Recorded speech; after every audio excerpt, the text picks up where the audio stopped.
সবাইকে নতুন ভিডিওতে স্বাগতম। আরেকটি ছোট ভিডিও নিয়ে চলে আসলাম আপনাদের মাঝে। আশা করছি সবার ভালো লাগবে। আজকে আমরা বাজারে চলে গিয়েছিলাম সবাই মিলে, আর এখানে অনেকগুলো বাজার করে আনা হয়েছে। কোরবানির আগে আর মাছ বাজার করবো না, সেই জন্য একবারে অনেকগুলো মাছ কিনে নিয়েছি যাতে একবারে কোরবানির পর্যন্ত হয়ে যায়। এখানে কিছু ঘরের টুকিটাকি খাবারও আনা হয়েছে বাচ্চাদের জন্য, আর কিছু টুকিটাকি জিনিসও আনা হয়েছে। এখানে ছোট এক বোতল তেল এনেছি, যেহেতু পোলাও টোলাও রান্না করা হয়, আমরা তো সরিষার তেলই খেয়ে থাকি। পোলাও রান্না করার জন্য এনেছি। আর এখানে ভীম শেষ হয়ে গিয়েছিল, ভীম এনেছি। বাচ্চাদের জন্য নুডলস এনেছি, পাস্তা এনেছি, তারপর চানাচুর এনেছি, চিনি, তারপর পোলাওয়ের চাল, এগুলো নিয়ে এসেছি যা সচরাচর ঘরে সবসময় লেগে যায়। আর সাথে এনেছি কয়েল। অনেক বেশি মশলা লাগে রাতের বেলা, সেজন্য কিছু কয়েলও আনা হয়েছে।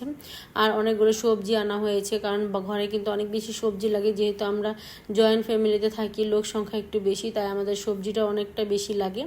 এখানে ধুন্দুল আনা হয়েছে। ধুন্দুলটা আমার অনেক প্রিয় একটা সবজি, মিষ্টি মিষ্টি লাগে। ছোটোবেলা থেকে এই সবজিটা অনেক বেশি আমি পছন্দ করি।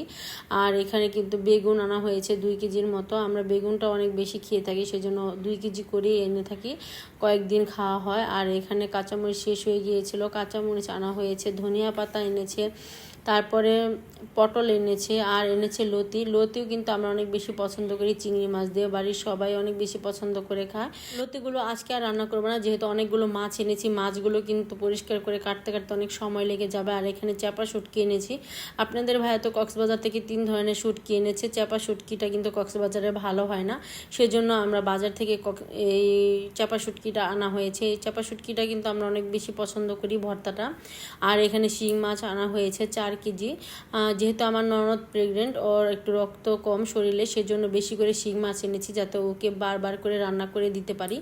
আর এই শিং মাছ পরিষ্কার করতে আমার বেশি সময় লাগে না, কারণ আমি একটা টেকনিক জানি, অনেকে হয়তো জানে না। গ্রামে এই জিনিসটা সম্ভব, শহরে হয়তো বা এই জিনিসটা কেউ পাবে না। আমাদের এখানে একটা পাতা আছে, সেই পাতা দিয়ে এই মাছগুলো পরিষ্কার করতে মাত্র 10 মিনিট সময় লাগে।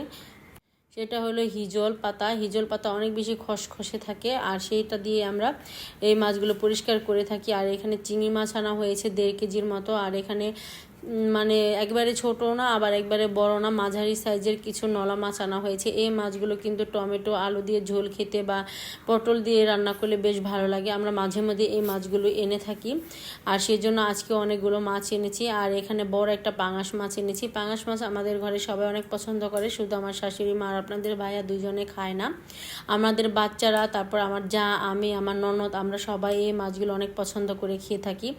এখন পাঙাশ মাছটা আমার শাশুড়ি মা খুলে নিচে একবারে পলিথিনের সাথে কাঁটা দিয়ে আটকে গিয়েছে। মাছটা নামিয়ে নিয়েছে। আর এখানে আরেকটা মাছ আনা হয়েছে, সেটা হলো রুই মাছ। বড় একটা রুই মাছ আজকে এনেছি।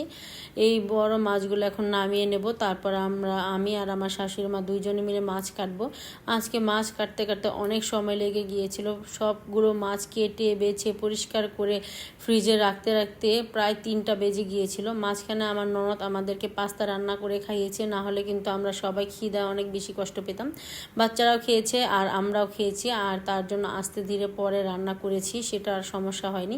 সবগুলো মাছের পেটে আজকে ডিম ছিল। শিং মাছের পেটেও ডিম ছিল, পাঙাশ মাছের পেটেও ডিম ছিল, আর রুই মাছের পেটেও ডিম ছিল। শুধু নলা মাছের পেটে ডিম ছিল না। এখন সবগুলো মাছ আমরা পরিষ্কার করে কেটে বেছে পরিষ্কার করে ধুয়ে তারপর আপনাদের সাথে শেয়ার করব। মাছগুলো কেমন হয়েছে অবশ্যই কমেন্ট করে জানাবেন। সবগুলো মাছ কিন্তু আমাদের অনেক বেশি ভালো লেগেছিল। আজকে হয় ছোট ছোট মাছ আনিনি, সবই বড় বড় মাছ, সেজন্য আরেকটু তাড়াতাড়ি হয়েছিল। ছোট মাছ আনলে আরও দেরি হতো। এই তো শিং মাছগুলো আমি মাত্র 10 মিনিটে এরকম চকচকে করে পরিষ্কার করে নিয়েছি। আর এখানে সবগুলো মাছ কেটে নেওয়া হয়েছে। এগুলো হলো ছোট নলা মাছগুলো। তারপরে চিংড়ি মাছগুলো আপনাদের ভাইয়া আমাদের পরিষ্কার করে দিয়েছে, অনেক বেশি ঝামেলা হয়ে যাচ্ছিল সেজন্য। আর এটা হলো বড় রুই মাছ, আর এই তো পাঙাশ মাছ। সবগুলো মাছই পরিষ্কার করে ধোয়া হয়েছে। আর ডিমগুলো কিন্তু সুন্দর করে ধুয়ে নিয়েছে আমার শাশুড়ি মা। এখন সবগুলো মাছ আমার শাশুড়ি মা প্যাকেট করবে, আর আমি সবজি টবজি কেটে আবার রান্না বসিয়ে দেবো। আজকে কিন্তু মাটির চুলায় রান্না করব না, যেহেতু অনেকটা লেট হয়ে গিয়েছে। আজকে ঘরেই রান্না বসিয়ে দেব। আমার শাশুড়ি মা এখন এগুলো সব গুছিয়ে নিচ্ছে, আর আমি কিন্তু সব কিছু কেটে বেছে রান্নাটা বসানোর জন্য চলে এসেছি। ভাত আমি আগেই বসিয়ে দিয়েছিলাম, বরফ চলে এসেছে। এখন মাছ ভেজে নেব। আজকে যে মাছগুলো এনেছি সেখান থেকে কিছু মাছ রান্না করার জন্য নিয়েছি। আর কাচকি মাছ আমরা বাজারে যাওয়ার আগে ভিজিয়ে রেখেছিলাম, পাট শাকও বেছে গিয়েছিলাম, সেজন্য আর কোনো ঝামেলা হয়নি। আজকে কাচকি মাছ আলু বেগুন দিয়ে চচ্চড়ি করব, আলু বেগুন দিয়ে আবার এই মাছও রান্না করব ঝোল করে, আর সাথে থাকবে পাট শাক ভাজি। আজকে এই 3 ধরনের রান্না করব। আজকে দুপুরে এই রান্নাটা করলে কি হবে, কেউই কিন্তু দুপুরে ভাত খায়নি, সবাই সন্ধ্যার পরে একবারে রাতের বেলা খেয়েছে। সবাই যেহেতু পাস্তা খেয়েছিল, পাস্তা আর লুডস একসাথে রান্না করেছিল, সেজন্য আর কারোরই খাওয়া হয়নি। ভাত এই তো বলক চলে এসেছে, মাছ ভেজে এখন আমি তরকারিটা বসিয়ে দিলাম। এখানে আলু আর বেগুন দিয়ে দিয়েছি, এখন সুন্দর করে কষিয়ে তারপর পরিমাণ মতো ঝোলের পানি দিয়ে দেব। আমার এই ছোট ছোট ভিডিওগুলো যদি আপনাদের কাছে ভালো লাগে অবশ্যই আমার পাশে থাকবেন, আমার ইউটিউব চ্যানেলটা সাবস্ক্রাইব করে দেবেন। আর সাবস্ক্রাইব করা হলে পাশে থাকা ছোট্ট বেল আইকনটি প্রেস করে দেবেন, তাহলে আমি নতুন নতুন ভিডিও ছাড়ার সাথে সাথে আপনাদের কাছে নোটিফিকেশন চলে যাবে, আপনারা আমার ভিডিওটি দেখে নিতে পারবেন। এই তো পাট শাকটা ভাজি করে নিয়েছি, পেঁয়াজ আর রসুনগুলো আগে আমি বাদামি কালার করে ভেজে নিয়েছি। এখন শাকগুলো দিয়ে সুন্দর করে ভাজা ভাজা করে নামিয়ে নেব। আর পাট শাক রান্না করতে বেশি সময় লাগে না, মাত্র 10 থেকে 12 মিনিট হলেই এই শাকটা রান্না হয়ে যায়। এই শাকটা সেদ্ধ হতো কিন্তু অনেক তাড়াতাড়ি হয়ে যায়। সাথে আমি গোটা গোটা কিছু কাঁচামরিচ দিয়েছি, কাঁচামরিচ পেঁয়াজ আর রসুন দিয়ে পাট শাকটা সুন্দর করে এখন ভাজি করে নেব।